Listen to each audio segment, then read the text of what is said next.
expresado, porque de Él y por Él y para Él son todas las cosas. A Él sea la gloria por los siglos. Amén. Así que, hermanos, os ruego por la misericordia de Dios. Pablo, queridos jóvenes, ha estado contemplando la grandeza de Dios. Se queda viendo que ese Dios es grande, ese Dios es sabio, ese Dios no cambia, Él no necesita nada del hombre, Él lo tiene absolutamente todo. Y ante ese momento adorador podemos decir que Pablo se encuentra en el tercer cielo. Pero Pablo no se olvida que aún sigue en la tierra. Y luego de ver a ese Dios contemplado tan grande, ahora Pablo dice, hermanos, no se queden solamente contemplando, se espera una respuesta ante ese Dios grande. La respuesta debe ser, así que hermanos, os ruego por la misericordia de Dios que presentes tu cuerpo en sacrificio vivo. Ahora, permítame decirles algo, jóvenes. El capítulo 12 no es lo primero, es lo segundo. En otras palabras, después de terminar este mensaje, yo no espero que usted piense que esto es lo primero en el orden. Voy a salir de aquí a hacer qué cosas. Yo no espero eso. Yo espero que usted se convierta en un adorador genuino de Dios y que naturalmente usted entienda que esto se debe hacer. Porque Pablo aquí lo que está diciendo es esto. Puesto que ya entendimos esto, lo lógico debe ser esto. Así que, hermanos, teniendo en cuenta lo que ya vimos, yo les suplico a ustedes que por esa misericordia de Dios que Pablo ya habló antes en el capítulo 11, ya que hemos entendido la misericordia de Dios que nos alcanzó aun cuando éramos desobedientes, que te presentes delante de Dios, pero que presentes delante de Dios tu cuerpo. Es interesante porque los griegos tenían cierta mala actitud hacia el cuerpo. Es más, tenían unas sectas que se metieron en la iglesia primitiva, como los gnósticos.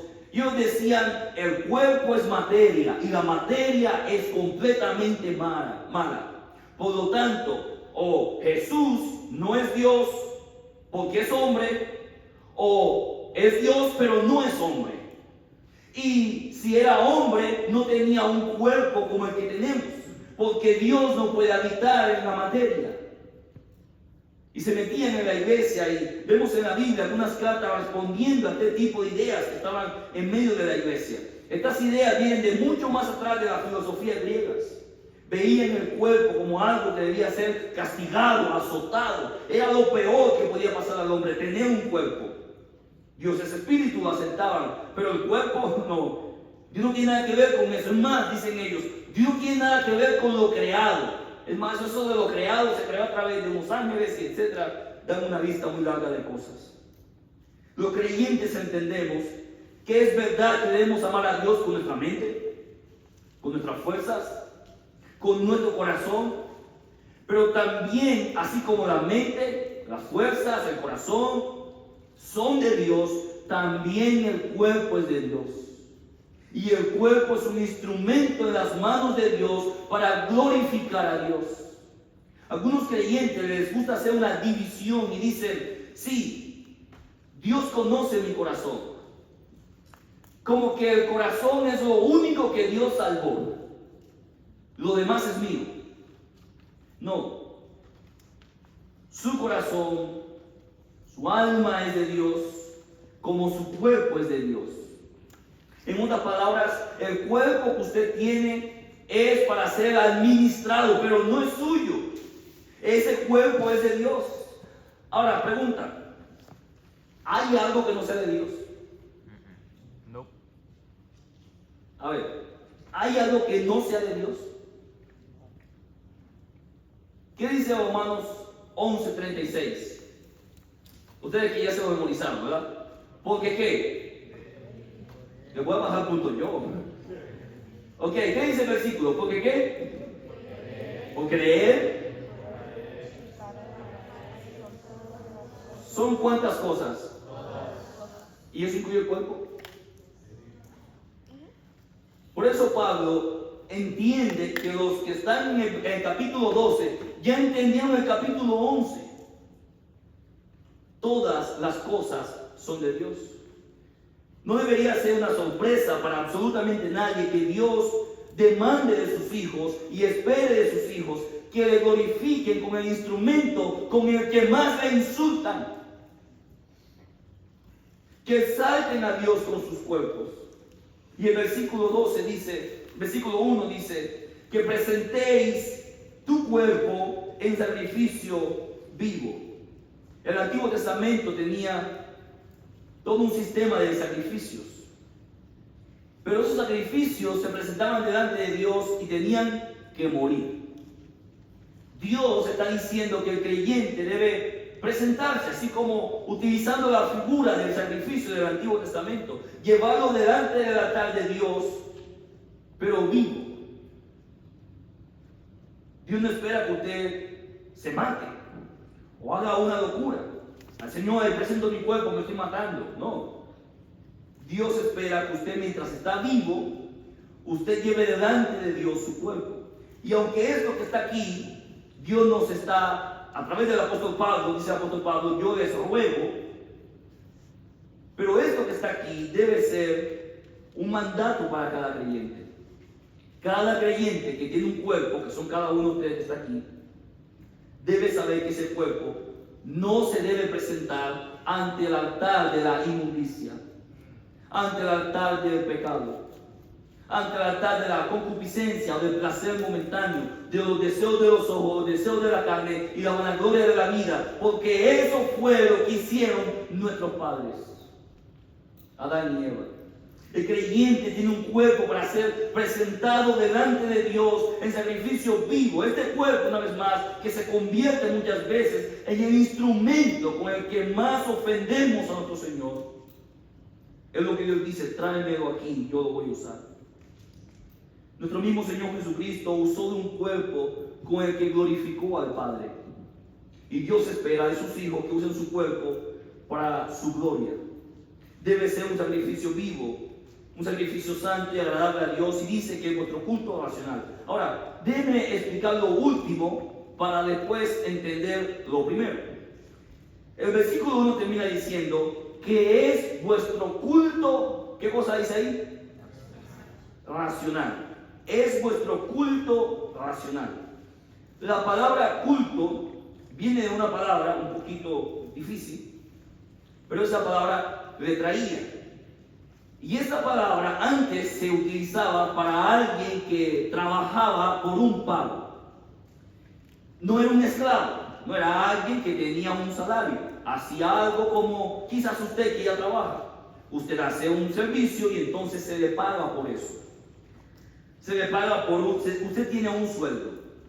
Este trabajador luego se le añadió otra palabra para una persona que ahora se dedicaba a un oficio.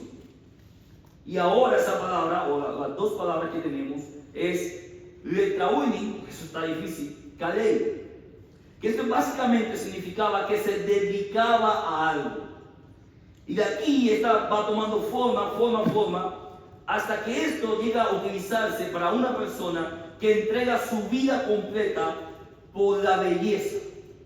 Por la belleza, es decir, por un arte, por una vocación.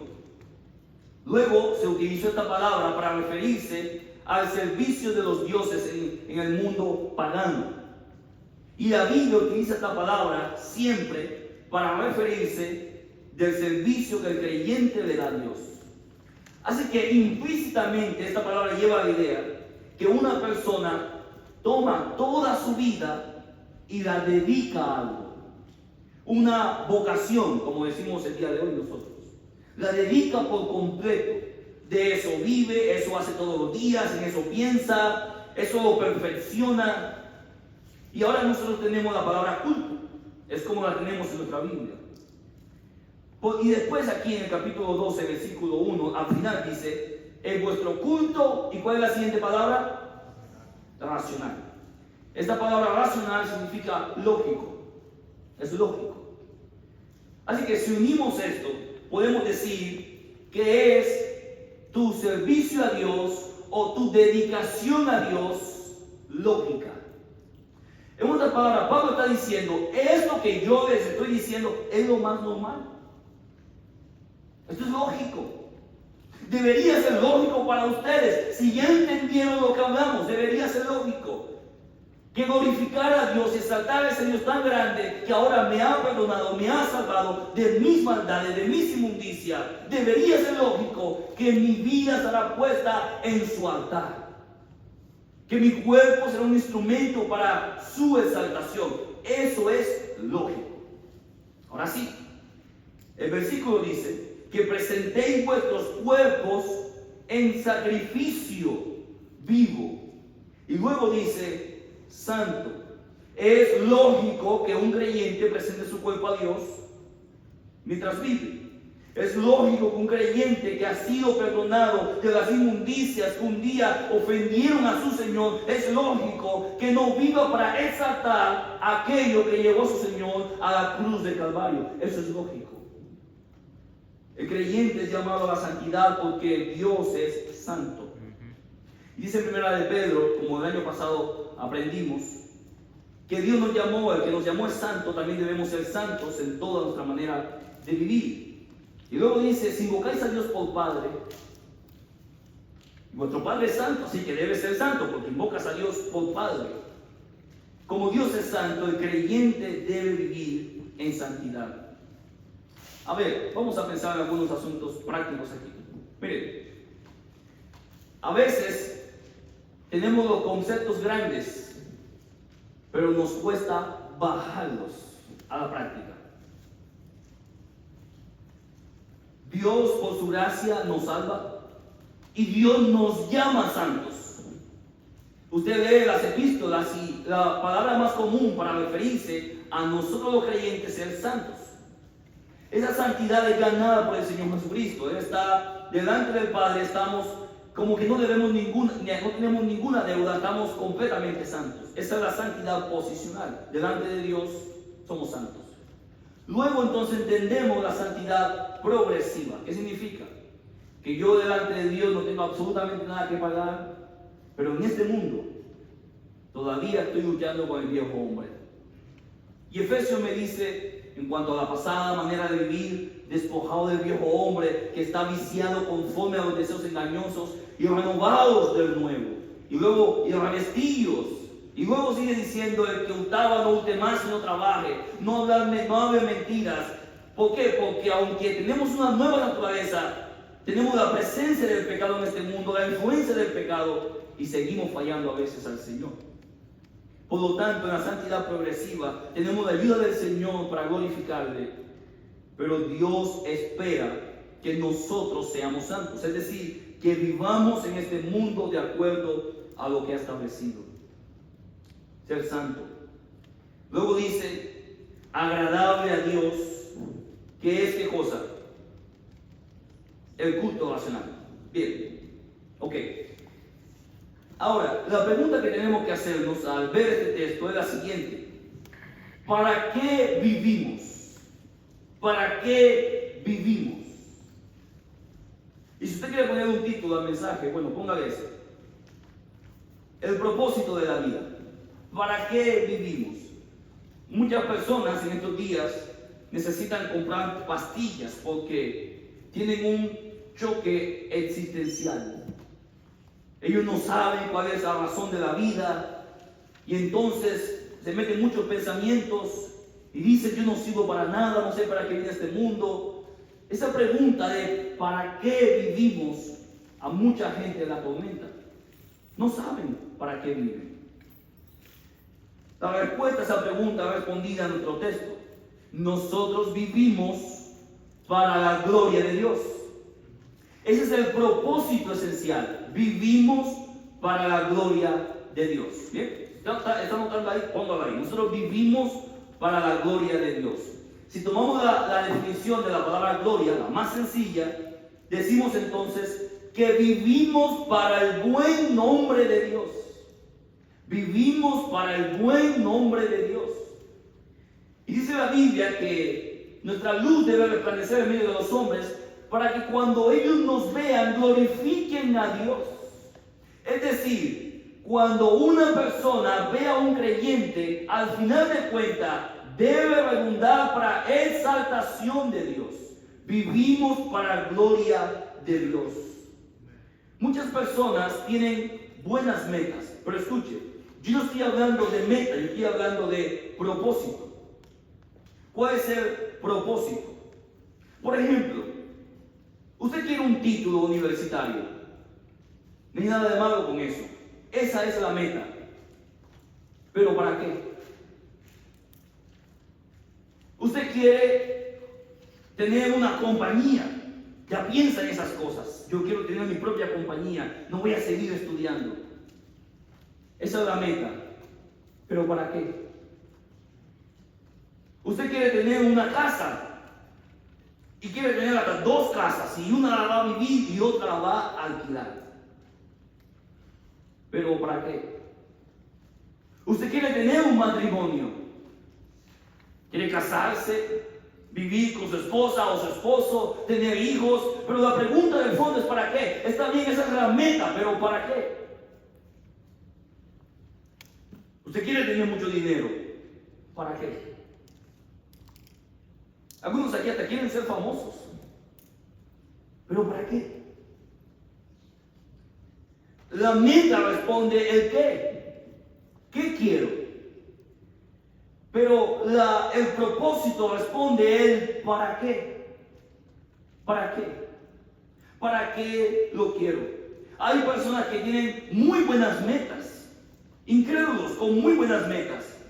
Ellos buscan tener algunas cosas que todo hombre natural busca, hasta las alcanzan, esos títulos universitarios, un poco de dinero, tienen vacaciones, sostienen una familia. Algunos van más allá, ellos están buscando la felicidad a toda costa, porque la psicología moderna dice que la máxima búsqueda del hombre es la felicidad. Así que ellos desgastan su vida en ser felices. ¿Qué es lo que me hace feliz? Y van poniendo metas y metas y metas. Quieren experimentar el máximo placer posible, ya sea comida, ya sea viajes, ya sea alcohol, lo que sea, pero que me genere placer. Además, algunos dicen, yo trabajo para disfrutar. ¿Qué quieren ellos? Quieren experimentar placer de alguna manera. Y así básicamente están los jóvenes hoy. Quieren placer a toda costa. Lo quiero ya mismo experimentar esto. El asunto es que mientras van encaminados en conseguir esas cosas que son sus metas en la vida, tristemente, a la vuelta de la esquina, cuando comienzan a conseguirlo, comienzan a experimentar una tremenda sensación de fracaso y de vacío. La pregunta es ¿por qué? ¿Por qué los países conocidos como el primer mundo son los que experimentan más suicidios? ¿Acaso no tienen materialmente todo lo que quieren?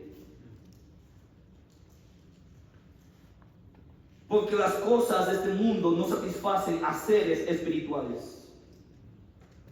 La necesidad más profunda que el hombre tiene es una necesidad espiritual. Y no hay nada material que pueda satisfacer una necesidad espiritual. Por eso las metas se van alcanzando. Pero ¿cuál es el propósito de eso? Y ya tienes lo que querías, y tienes otra cosa, y otra cosa, y otra cosa. Y permítame decirle, el final de conseguir todas las cosas de este mundo, que ya alguien lo experimentó. Ya alguien lo vivió. ¿Por qué no ve conmigo, por ejemplo, en el libro de Eclesiastés, capítulo 2, libro de Eclesiastés, capítulo 2.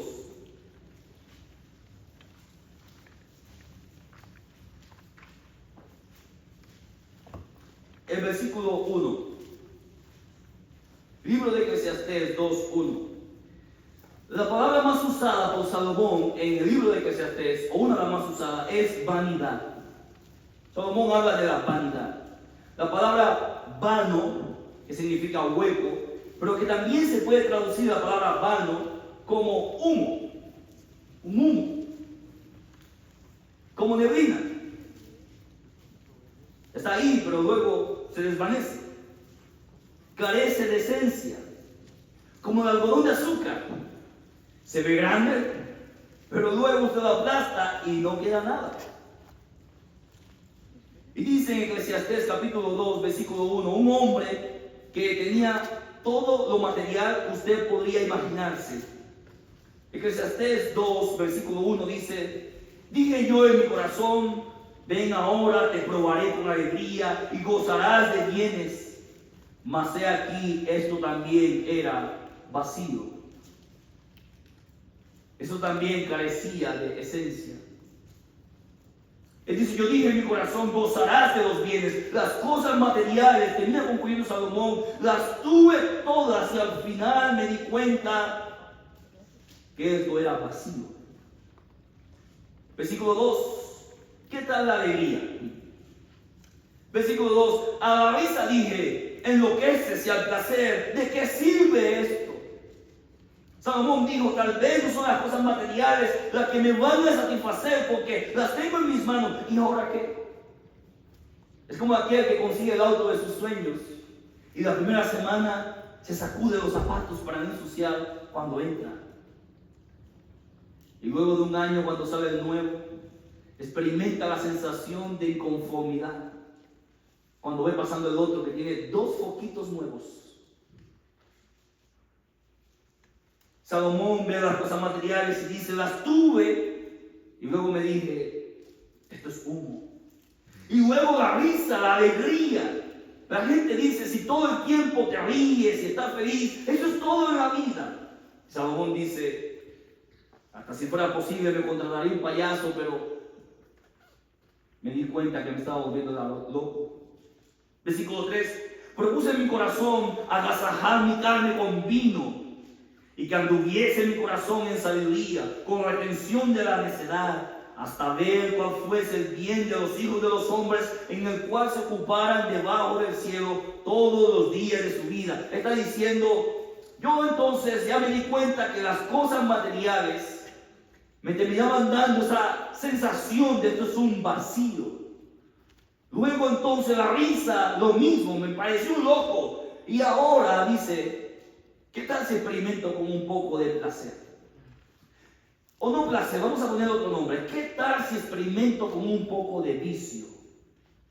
Tal vez el vicio me hace olvidar de la realidad y me hace sentir mejor. Que quizás es algo de lo cual están luchando algunos de ustedes.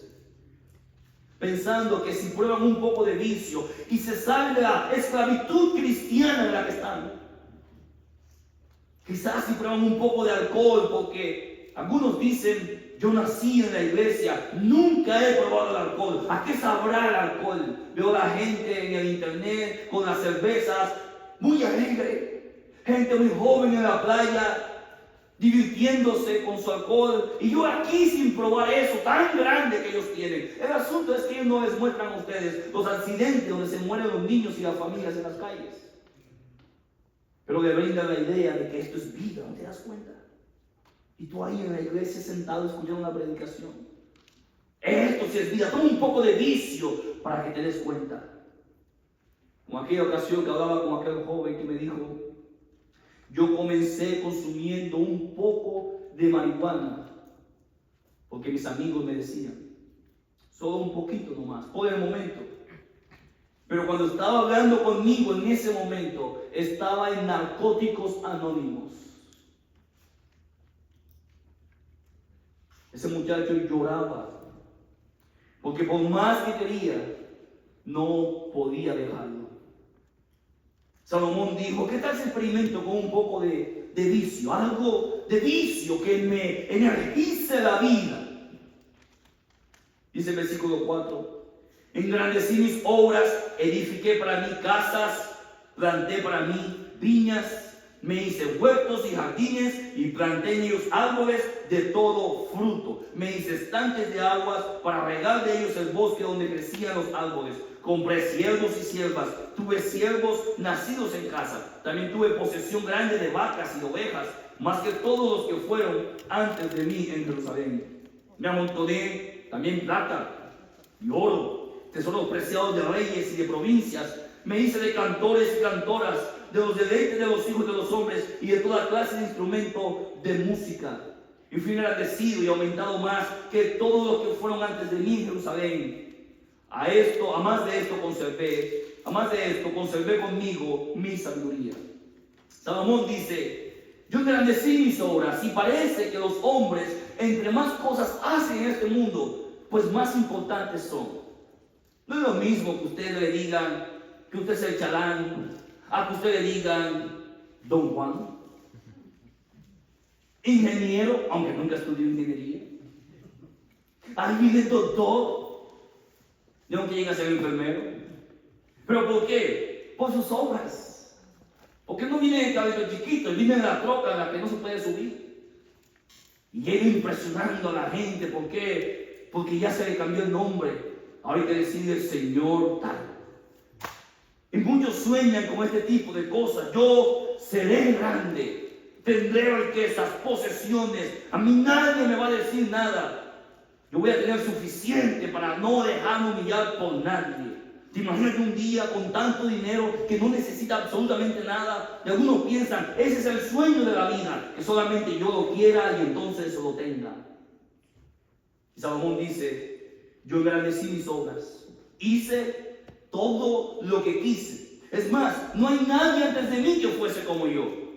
Grande, poderoso, vacas las que quieras, criados los que quieran. Es más, dice, y me gusta la música, y adivina qué dice, también tuve cantores. ¿Se imagina usted? Es hermoso deleitarse con la música. Aquí hemos escuchado la música y es hermoso deleitarse con la música. Es más, hay piezas musicales antiguas que son algo precioso por su composición, preciosísimo. Y usted se imagina, por ejemplo, escuchar la Quinta Sinfonía de Beethoven. ¿Se imagina usted? O escuchar las estaciones de Vivaldi. Pero yo no estoy diciendo escucharla en YouTube. ¿Se imagina usted contratar una orquesta y usted solo sentado así, tóqueme la Quinta Sinfonía de Beethoven? ¿Se imagina usted? Eso es un sueño que ahora ya. Y decir, ay, suavecito, suavecito, suavecito. ¿Se imagina usted? Con unas palomitas de maíz. Y al día siguiente, ahora tóquenme otra. Y luego entonces contrata una orquesta grande para que le toquen el Mesías. ¿Se imagina? 4 horas sentados. ¿Se imagina usted? ¡Qué preciosidad! Sin que nadie le interrumpa, porque en la puerta tiene un siervo que ya le dijo que nadie entre. ¿Se imagina usted? Señor, ¿quiere algo más de tu mano? ¿Se le acabaron las palomitas, Señor? Salomón dijo, yo tuve todos los cantores y los instrumentos de música. Me estaba deleitando en un placer bueno de la vida. Versículo 8 dice, me amontoné también plata y oro. No tenía nada de necesidades. Versículo 9, y fui engrandecido y aumentado más que todos los que fueron antes de mí en Jerusalén. Además de esto, conservé conmigo mi sabiduría. Versículo 10, no negué a mis ojos ninguna cosa que desearan. ¿Se imagina usted? Mis ojos lo vieron, lo quisieron y lo obtuve. Usted va caminando por una casa y dice, qué casa más bonita. Sus ojos se deleitan en ver esa casa. La quiero. El día siguiente ya es suya. ¿Se imagina usted? Lo que sus ojos ven, lo que sus ojos desean, dice Salomón, yo no me aguanté. Yo lo vi, lo quise y lo obtuve. ¿Se imagina eso? Cualquiera diría, ese es el plan de la vida, ese es el sueño de la vida hecho realidad.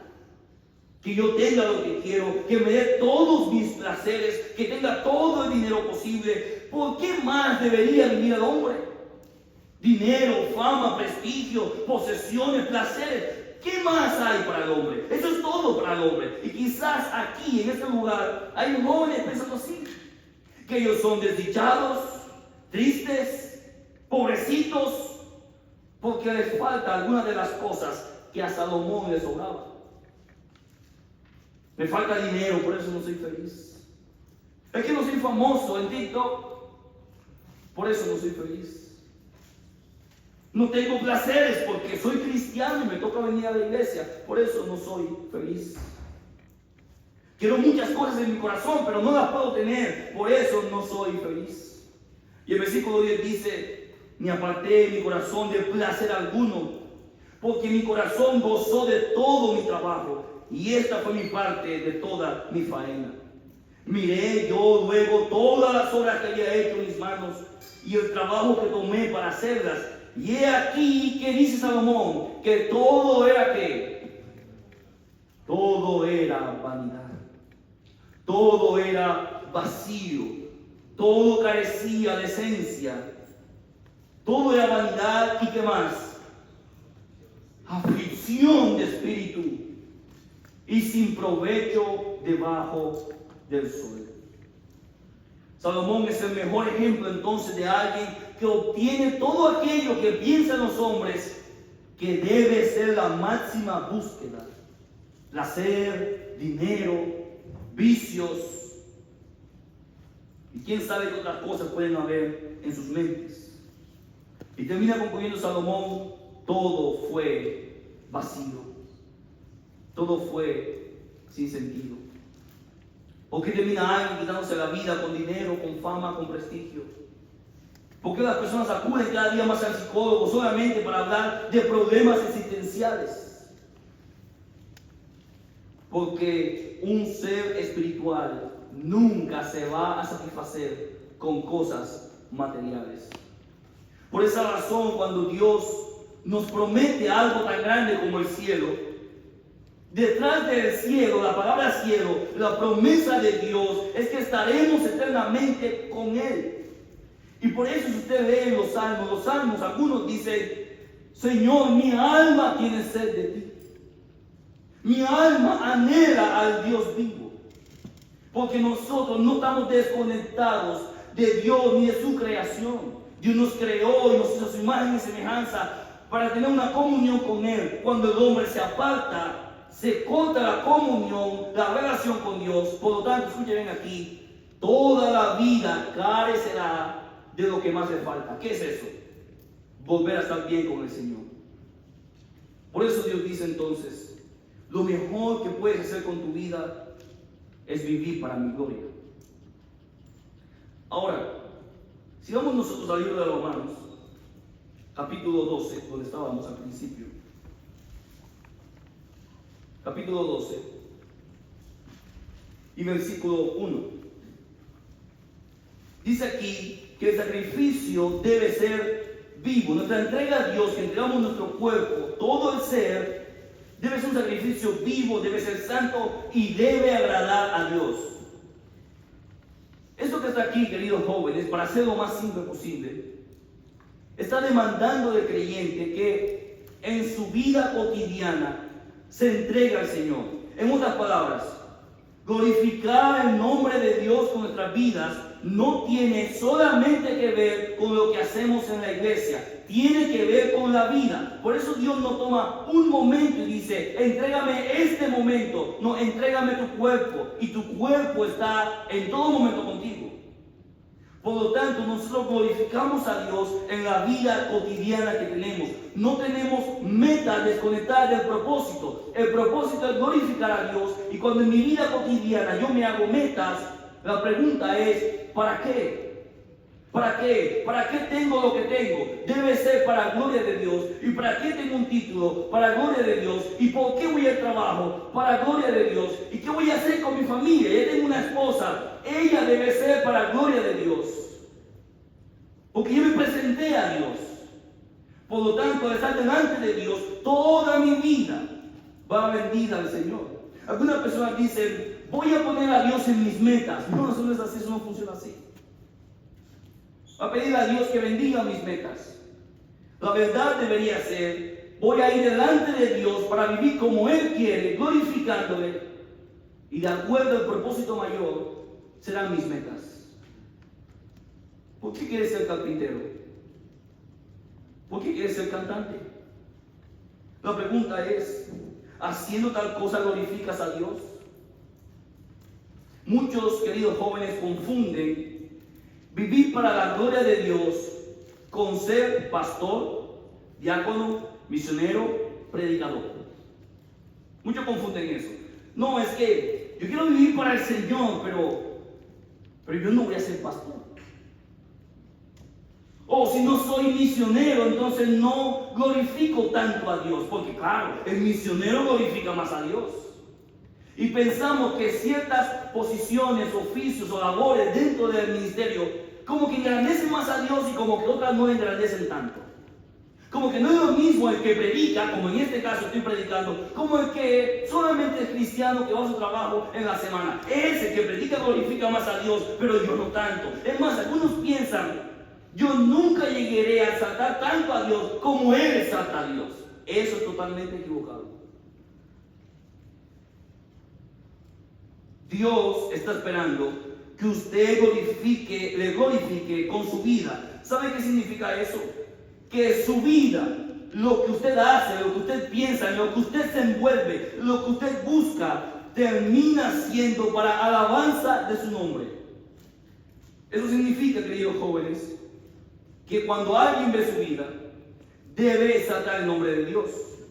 Exaltamos a Dios cuando nos vestimos de carpinteros, de panaderos, de constructores, de maestros, de ama de casa, de electricistas, de choferes, de jardineros, de pastores, de misioneros, de limpiadores, de abogados, de constructor, de médico. Exaltamos a Dios en la tienda como cajero y exaltamos a Dios en el púlpito cuando predicamos, todo para su gloria. Pero algunos piensan que la única forma de hacerlo es llegando a una posición donde son vistos en la iglesia. Pero escuche, Dios está diciendo, me glorifica con tu vida.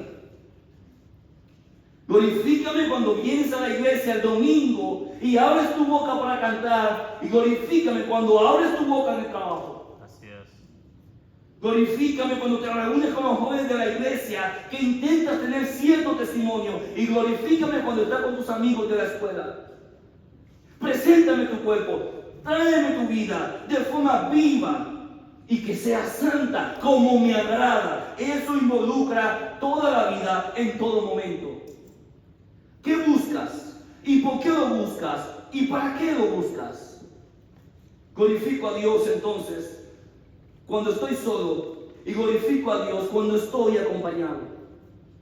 Una joven en una ocasión me dijo, ore por mí, pastor, porque yo lucho con la música mundana. Lucho. Estoy luchando fuertemente. Y yo le dije, está muy bien, yo puedo orar por ti. ¿Estás tomando alguna medida para eso? Me dijo, sí, bueno, que está tomando algunas decisiones y todo lo demás. Quitó la música de su teléfono, de su computadora, de su iPad. Tenía esa música por todo lugar. Digo, no, me siento mal, me siento como hipócrita porque escucho esto, porque voy a la iglesia y canto. Ore por mí, pastor. Claro que sí, voy a orar por ti. Pasó un tiempo. Y luego se acerca conmigo y me dice, ¿qué cree, pastor? Todavía estoy luchando con la música. Y le pregunté, ¿y esa música, tú la tienes en tu teléfono? Sí. ¿En tu computadora? Sí. ¿Y cómo llega ahí? No, pues yo la descargo. Entonces le dije, pero tú no estás luchando, tú estás vencida. Yo no veo las marcas de la lucha. ¿Dónde está la lucha?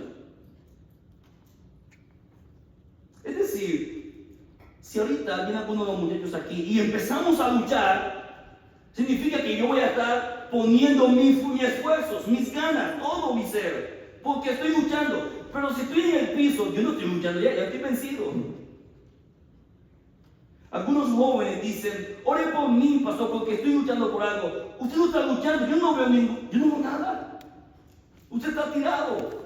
Sobre usted está el pecado y está dominando su corazón. Y me dice que está luchando. ¿Cómo se lucha así? Usted no está luchando, usted está postrado ante ese pecado, está tirado ante ese pecado. Enséñame las marcas de la lucha. ¿Dónde está tu lucha? ¿Cuál es la lucha? Eso no es lucha. Estás vencido, estás tirado. Estoy luchando. Ah, sí, estás luchando, pero tú mismo buscas la música, la descargas y la pones. Eso es lucha, eso no es lucha. Tú estás contribuyendo a la carne, tú no estás luchando. Tú estás uniendo al pecado, estás poniendo leña al fuego, pero tú no estás luchando. A diferencia de que ella me dijera, mire pastor, estamos en un espacio público y esa música que me memoricé, cómo carcome mis pensamientos. ¿Sabe por qué? Porque me la aprendí, pero yo estoy luchando. Y cada vez que viene a mi mente, yo le pido a Dios, Señor, ayúdeme a que eso no me domine. Tú estás luchando. Pero tú la descargas y la pones y la escuchas y la bailas y después dices, estoy luchando, estás luchando. Tú no estás luchando. Tú eres amigo de eso, tú estás contribuyendo a eso. Tú le ayudas a ese placer mundano que tienes en tu corazón. Y así mismo con todas las áreas. A veces hacemos las cosas tan difíciles y tan elevadas que en la vida cotidiana no sabemos qué hacer. Escuche bien, Dios espera que usted le glorifique en público aquí cuando canta santo, santo, santo, como en secreto cuando escoge la música que escucha. Porque Él es santo aquí y santo allá. Aquí te glorifico, Señor. Pero ¿y el teléfono es del diablo? Cuentas separadas, Señor. En la iglesia yo te alabo, te adoro, pero aquí esto es del diablo y de mi carne. Dios una vez más está esperando que usted se presente a usted. Esa es la idea del cuerpo. Usted completo, como un sacrificio vivo, no muerto, vivo y luego santo, agradable a Dios. No, ya no está luchando, está cooperando con el pecado. No está delante de Dios. Yo no digo que nosotros somos los vencedores. No, porque esa no es la forma de luchar de creyente. La forma de luchar de creyente es sometiéndose a Dios, reconociendo que yo soy débil. Y voy delante de Dios, Señor, soy tan débil que cuando escucho eso, estoy tentado a cantarla, tentado a proclamarla. Ayúdeme, Señor, porque yo soy débil. Y como quiero glorificar su nombre, denme las fuerzas, Señor, para vencer. No es una actitud prepotente de yo puedo, ponme la música, échame otra. No. Es una actitud humilde delante del Señor. Señor, me presento delante de usted porque quiero glorificarle en toda mi vida. Lo que escucho, lo que leo, lo que veo, a donde voy, con quién convivo, lo que hago, lo que no hago. Y vuelvo y repito, esto no es lo primero, esto es lo segundo. Si usted no conoce a Dios, ¿para qué va a hacer cosas? Porque escuche bien, Dios, queridos jóvenes, no es un estilo de vida. Los estilos de vida se van adaptando a las circunstancias. Usted tiene dinero hoy y usted se va de vacaciones por el mundo. Mañana se le acaba y tiene que acomodarse diferente. Los estilos de vida se adaptan a las circunstancias. Pero el Señor dijo, yo soy la vida. Por lo tanto, todos los aspectos de la vida, cada uno de esos, cuando son entregados a ese Dios glorioso, luego entonces se nota. Pero no es que voy a vivir ciertas cosas sin entender quién es mi Dios. Deben ir las cosas en orden. Pero comprendo o intento entender que ustedes entienden lo que ya hemos predicado antes. Y que de ahí también entienden que Dios no está ahí diciendo, claro, me gusta que sepas quién yo soy, pero vive como los mundanos. Eso no funciona, jóvenes.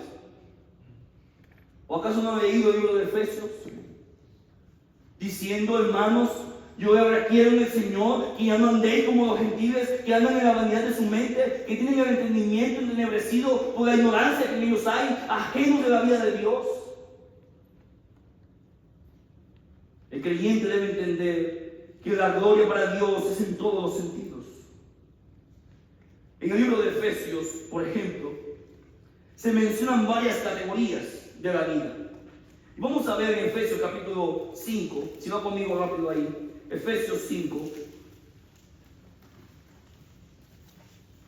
Efesios capítulo 5. No vamos a ver todo el capítulo, pero vamos a ver algunos aspectos. En el capítulo 4, versículo 17, dice: esto pues digo y requiero en el Señor, que ya no andéis como los otros gentiles que andan en la vanidad de su mente, teniendo el entendimiento entenebrecido, ajenos de la vida de Dios, por la ignorancia que en ellos hay, por la dureza de su corazón, los cuales después que perdieron toda sensibilidad, se entregaron a la lascivia para cometer con avidez toda clase de impureza. Versículo 20. Mas vosotros no habéis aprendido hacia Cristo. Ellos tienen una mente tenebrecida y por eso se meten en todo tipo de impureza. Pero vosotros, ustedes que son cristianos, eso no pueden decir que Cristo lo permite o que Él lo ha hecho. Así no has aprendido de Cristo. Versículo 21. Bueno, si en verdad la habéis oído y si habéis sido enseñados conforme a la verdad que está en Jesús. ¿Qué pasa en cuanto a la manera pasada de vivir? Despójate del viejo hombre. Pero escuchen bien aquí. Llegamos al capítulo 5 y en el versículo 21 habla del matrimonio. Y dice, por ejemplo, las casadas estén sujetas a su propio marido como al Señor. Y luego dice el versículo 24, así que como la iglesia está sujeta a Cristo, así también las casadas lo tengan a sus maridos en todo. Versículo 25, maridos amad a vuestras mujeres, así como Cristo amó a la iglesia. Luego en el versículo 30, porque somos miembros de su cuerpo, de su carne y de sus huesos, por esto dejará al hombre a su padre y a su madre, y se unirá a su mujer, y los dos serán una sola carne. Aquí se habla del matrimonio, y dice, el centro de la vida matrimonial es ¿quién? Según el texto, dígalo fuerte, Cristo. ¿Te fijas ahí el texto? El centro de la vida matrimonial es Cristo.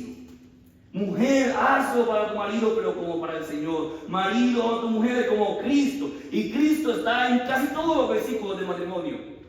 Cristo es el centro. Cristo debe ser glorificado en la unión perfecta del matrimonio. Debe ser exaltado Cristo. El matrimonio debe ser para su gloria. Pero no termina ahí. Capítulo 6 dice, hijos, obedeced en el Señor a vuestros padres. Capítulo 6, versículo 4. Y vosotros, padres, no provoquéis a ira a vuestros hijos, sino criadlos en disciplina y amonestación ¿de quién? Del Señor. En otras palabras, los hijos ahora viven debajo de la autoridad de sus padres, entendiendo que la obediencia a sus padres es para gloria del Señor. Y luego los padres están dirigiendo a sus hijos, entendiendo que la dirección de dirigir a sus hijos es para la gloria del Señor. Y luego sigue bajando al capítulo 6, versículo 5. Siervos. ¿Quién es un siervo? El trabajador. Siervos, obedeced a vuestros amos terrenales con temor y temblor, con sencillez de vuestro corazón, ¿como a quién? ¿Están ahí conmigo? Como a Cristo. Como a Cristo. El trabajador que va delante de su jefe y sabe que su jefe a lo mejor no es el mejor jefe, y Dios le dice, cuando vayas a tu trabajo, hazlo para Cristo. Capítulo 6, versículo 6. No sirviendo al ojo, como los que quieren agradar a los hombres, sino como siervos de Cristo, de corazón, haciendo la voluntad del Señor. Sirviendo de buena voluntad como al Señor y no a los hombres. Y este trabajador que iba a hacer su trabajo en aquellos años, el siervo, a lo mejor se encargaba de la jardinería. Y mientras estaba sembrando las flores, decía, yo siembro estas flores para mi Señor. Y aquella mujer estaba en la cocina haciendo la comida y decía, aunque aquí nadie me agradece, pero yo estoy haciendo mi trabajo como para el Señor.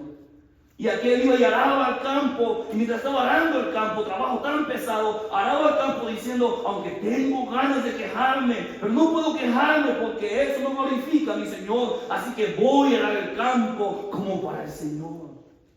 Aquellos que se dedicaban a criar los hijos, los ayos, porque es ayos, que se dedicaban a criar los hijos de sus amos, ellos estaban como un niño tremendo que no era suyo. Y decía, aquí voy a estar yo toda la vida hasta que sea un adulto este niño, porque me lo han entregado.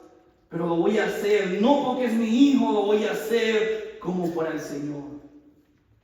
Siervos, hazlo como para el Señor. El trabajador, el obrero básico, yo lo voy a hacer como para el Señor. Es cansado, me quiero quejar, pero lo voy a hacer como para el Señor. Aquel esclavo en aquellos años, cuando venía su amo y tenía que ceñirse una toalla y sentarse, quitar las sandalias, trabajo tan humillante, y lavar los pies de su amo, y tenía que recordarse, ahora yo soy cristiano, y a pesar de que esto es bastante humillante, pero lo voy a hacer como para el Señor. Voy a hacer de cuenta que le estoy lavando los pies a mi Señor, para que mi corazón no se llene de orgullo y de soberbia cuando lo estoy haciendo. Lo voy a hacer para mi Señor. Versículo 7. sirviendo de buena voluntad, como al Señor y no a los hombres, a pesar de que lo estás haciendo para hombres, pero como para el Señor. Versículo 8, sabiendo que el bien que cada uno hiciere, ese recibirá del Señor, sea siervo o sea libre. Versículo 9, y vosotros, amos, haced con ellos lo mismo, dejando las amenazas, sabiendo que el Señor de ellos y vuestro está en los cielos y que para Él no hay acepción de personas. Y ahora venía el amo, el jefe, al que le atendían, al que le servían, que podía llenarse de orgullo y decir, aquí yo mando, amenazando. Y el Señor dice, hey, tú eres amo, sí entiendo eso. Pero cuando lo trates a él o a ella, recuerda que yo soy Señor de ellos también. Debes tratarles como jefe, entendiendo que al trabajar, al procurar que ellos hagan su trabajo, debes hacerlo como si te estás dirigiendo al Señor. ¿Sabe qué hace el libro de Efesios aquí? Después de enseñarnos que tenemos una nueva vida, ahora nos enseña cómo vivir esa vida para Cristo. Aquí están todas las esferas sociales. Usted un día se va a casar si Dios quiere. ¿Para qué quiere casarse? ¿Para ir de vacaciones y tener intimidad sexual? ¿Eso es todo lo que quiere? ¿O su matrimonio va a ser un vehículo para la gloria del Señor? ¿Para qué quiere tener hijos? Quizás un día va a tener hijos. Pero el actuar con sus hijos también debe ser para la gloria del Señor. Es cierto, quizás ustedes jóvenes no están en el matrimonio, pero ustedes ahora son hijos. Y como hijos deben glorificar al Señor. Está bien, quizás usted va a la escuela. Bueno, como estudiante debe glorificar al Señor, pero un día usted también va a ser trabajador. Y en esa esfera de su vida, usted debe recordar que lo hace para el Señor. Y quizás un día usted va a ser jefe. Y como jefe usted debe glorificar al Señor. No hay absolutamente nada de la vida del creyente que se salga de la gloria de Dios. Y cuando algo de eso sucede, es decir, cuando un aspecto de la vida del creyente se sale de la gloria de Dios, entonces Dios nos trata como un buen padre. ¿Y sabe qué hace Dios? Nos disciplina. Nos llama con amor y dice, para que participes de mi santidad. ¿Sí ve qué bueno es Dios? Dios no me está demandando algo que me va a dejar solo. Dios me está demandando algo donde Él es la base y la guía. Él me sostiene como cantamos. Él me ayuda.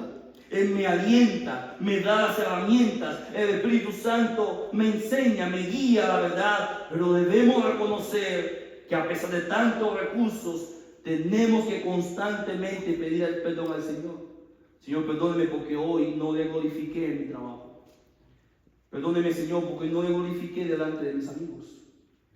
Perdóneme, Señor, porque no le glorifiqué en la propia iglesia. Perdóneme, Señor, porque parece que cuando me junto con mis primos o la familia, me convierto en otra cosa. Perdóneme, Señor, por llevar una doble vida pensando que eso se puede. La pregunta siempre debe ser, ¿esto que hago glorifica al Señor? ¿Esto que tengo glorifica al Señor? ¿Esto que estoy dejando de hacer glorifica al Señor? ¿Esto que voy a hacer glorifica al Señor? Las metas que tengo son parte del propósito eterno de Dios, que yo le glorifique a Él. O las metas que tengo son parte de mi vanidad y de mi orgullo. Lo que hago, lo que digo, lo que pienso y lo que dejo de hacer glorifica al Señor. Porque no solamente es hacer, también es pecado no hacer lo que debemos hacer. Dice Santiago, el que sabe hacer lo bueno y no lo hace, ¿es que? Es pecado. Es pecado. Miren, jóvenes,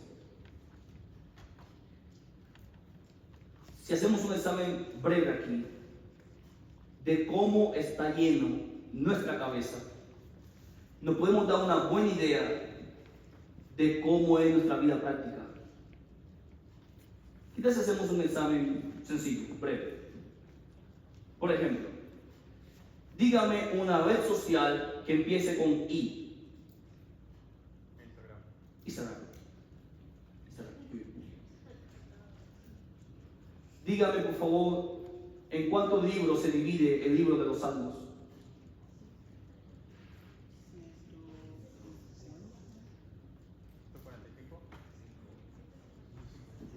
¿Cinco? ¿Quién dijo cinco? Cinco. Además, ¿cómo que cinco? El libro de los Salmos es un libro que se compone de 5 libros. A ver, dígame una vez social con S. Snapchat, ¿verdad? Yo no tengo, entonces no sé cómo se pronuncia bien. Bien. Dígame usted, o mencionen usted, cuáles son al menos unas 5 doctrinas cardinales, principales de la fe cristiana.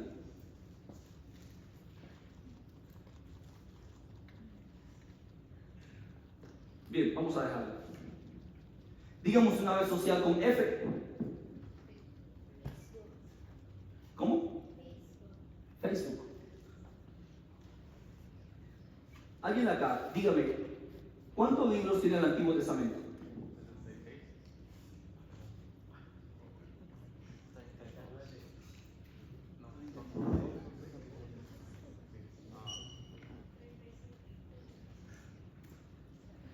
Ya descuartizamos el Antiguo Testamento, se fijan.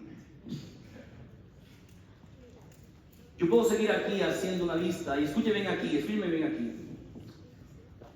Me temo pensar, escúchenme jóvenes, me temo pensar que algunas veces podemos decir, llenos en nuestra boca, mi vida para la gloria de Dios, pero en nuestro tiempo es para la gloria del diablo.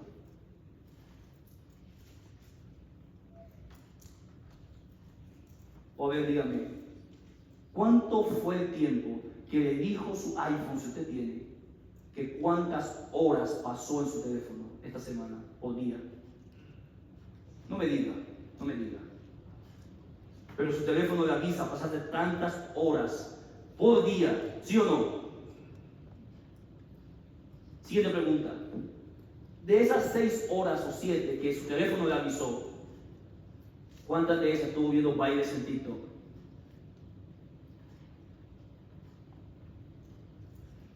Siguiente pregunta.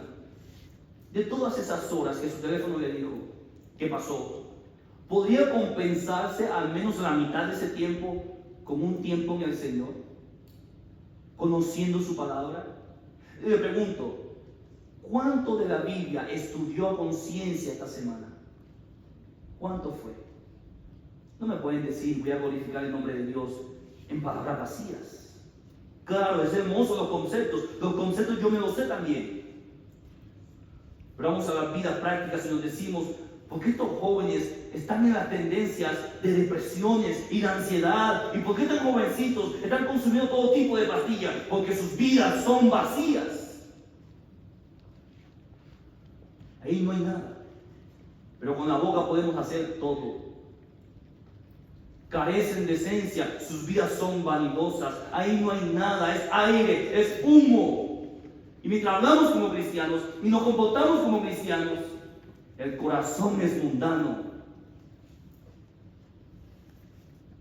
¿Cuánto de su mente alberga una pasión, un deseo genuino de conocer más a su Señor? ¿Cuánto de su mente? ¿Cuánto anhela conocerle?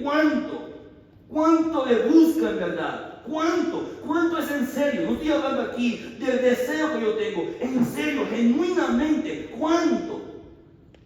Mientras tanto, un mundo feroz, lleno de un montón de ideología, están contaminando sus mentes y todavía no saben decidir si aquello que el mundo dice es bueno o es malo. Hasta vienen con ideas en su mente diciendo, no creo que sea tan malo que aquel hombre se perciba como mujer, aquella mujer como hombre y que mate a los bebés en los vientres.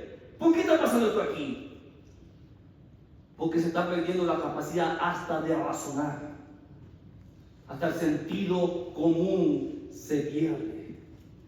Y un país con tanta Biblia, con tantos idiomas en los que se puede escuchar, no me venga a decir a mí, pastor, no entiendo español, hay Biblias en inglés, en chino, japonés, árabe, lo que usted quiera. El problema no es falta de recursos. El problema es el poco deseo que tenemos real de glorificar a Dios. Mientras llevamos una vida así, Vamos diciendo, quiero servir al Señor, servir al Señor. Cuando tu corazón está vendido al placer momentáneo. Cuando no puedes dejar tu teléfono un solo día porque el vicio que tienes ahí mantiene tu corazón cautivado. Preséntame tu cuerpo, sacrificio vivo, santo. ¿Eso es real? ¿Eso es metafórico? ¿Es una idea por allá grande que podemos leer en un libro y qué bonito se escuchó?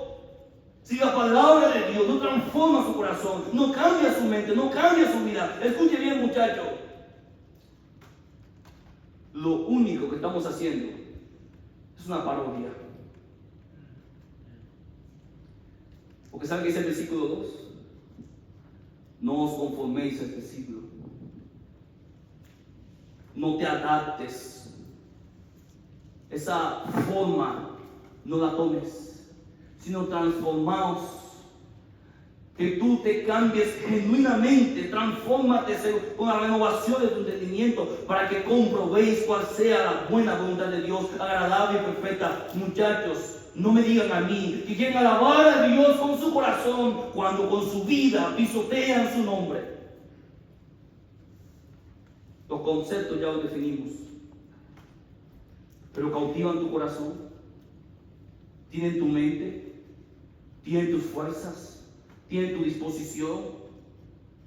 O ya está tan consumido del mundo que no puede diferenciar la verdad de la mentira.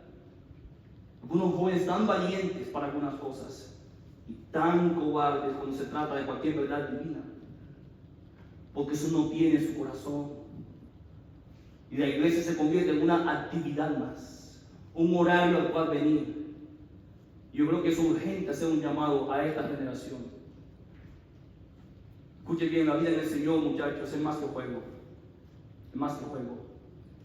Más que buenos momentos.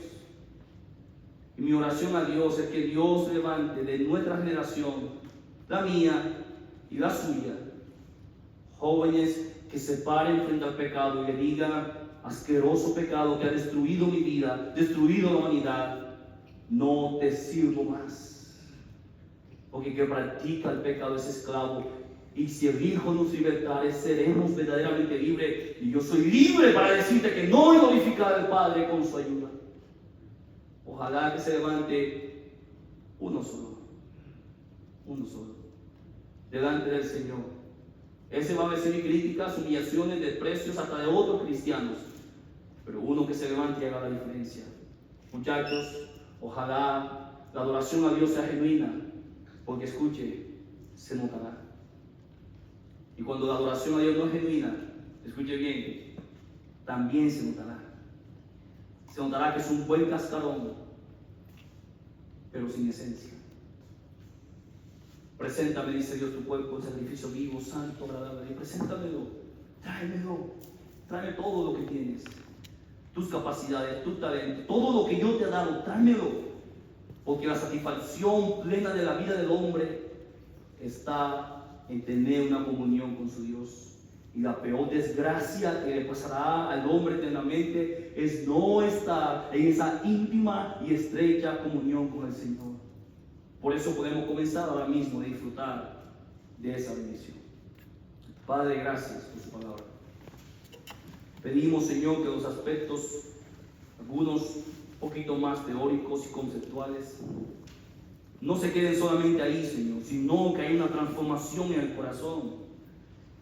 Yo oro por estos jóvenes que el mundo, Señor, quizás a muchos de ellos los tiene cautivados, engañados, entretenidos, jugando a ser cristianos, mientras pierden tiempo.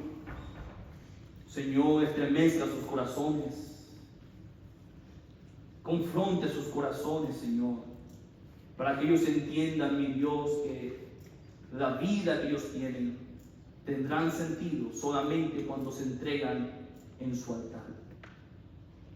Gracias por su palabra, Señor. En el nombre de nuestro Señor Jesucristo. Amén.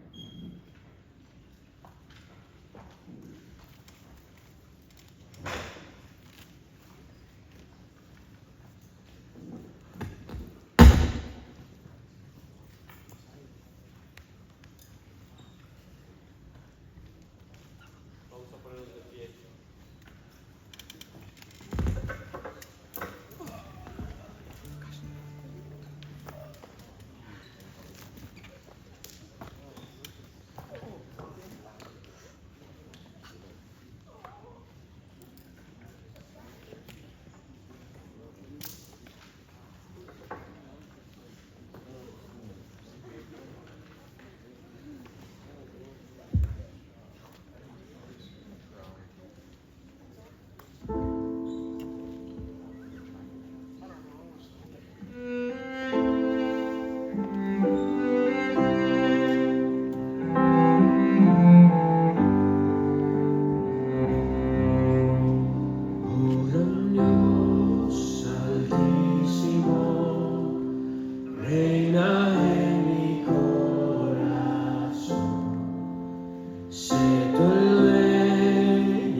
Yo creo, ¿verdad?, que ese canto fue muy adecuado a lo que acabamos de escuchar, y me encantó lo que dice el versículo 2. Si me lo puede poner ahí, hermano, el versículo 2. Vamos a cantar el segundo y el tercer versículo, uno más. ¿Cómo empieza el versículo? Mi pecado me cegó. Mi pecado me cegó. No escuchaba yo tu voz, ignoraba tu amor, me alejé de ti, Señor. Yo creo que a lo mejor hay alguien aquí que quizás está batallando con algo, y Dios no nos puede usar hasta que dejemos ese pecado, hasta que arreglemos nuestra vida, como el pastor acaba de hablar. Bueno, después de eso, ¿verdad? El canto luego dice, ¿verdad? Si me puede seguir las letras, hermano, dice ahí: mi pecado me cegó, no escuchaba yo tu voz, ignoraba tu amor, me alejé de ti, Señor. Y luego dice la siguiente parte: mas tu espíritu me dio vida y tu palabra obró. La palabra de Dios, hermanos, cambia, jóvenes, cambia vidas. Vamos a cantar esta segunda estrofa y tercera estrofa una vez más. Cantamos juntos. Mi pecado me cegó, no escuchaba yo tu voz, ignoraba tu amor, me alejé de ti, Señor. Mas tu espíritu me dio vida y tu palabra obró. A tu Hijo conocí, su evangelio me salvó. Ahora ayúdame. Ahora ayúdame a vivir, de tu gracia depender. Guarda mi alma y corazón, del maligno líbrame. Digno de mi adoración, tuyo es todo mi existir. Oh gran Dios altísimo, glorifícate en mí. Y eso esperamos que sea la oración de cada uno de nosotros. Gracias, pueden tomar asiento. Gracias, hermanos.